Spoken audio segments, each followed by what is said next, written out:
Hi, this is Dustin Weiniger again, and welcome to my second video, which is a video of my new pistol. This is a third generation GLOCK Model 26, which is a subcompact 9mm pistol by GLOCK.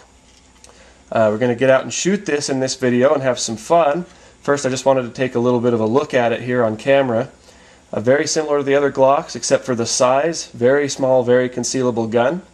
Disassembly, just as simple as all the other GLOCKs. We'll make sure it's unloaded. Take out the magazine. It's an empty magazine, now removed. Nothing in the firing chamber. Empty and clear. Pull the trigger. Pull the slide back just about to there.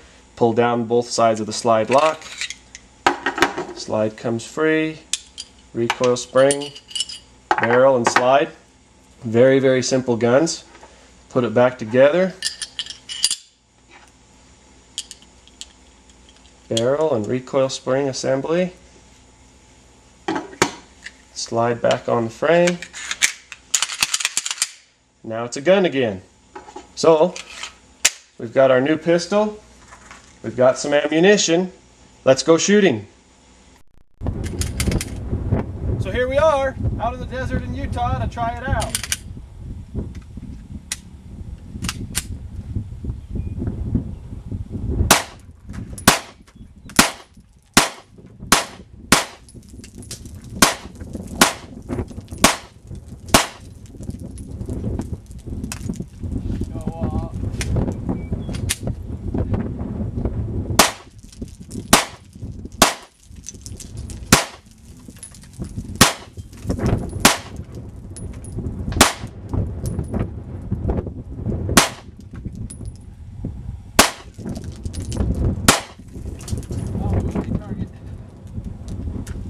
Not bad. We'll have some more fun with it off camera and go home and clean it up.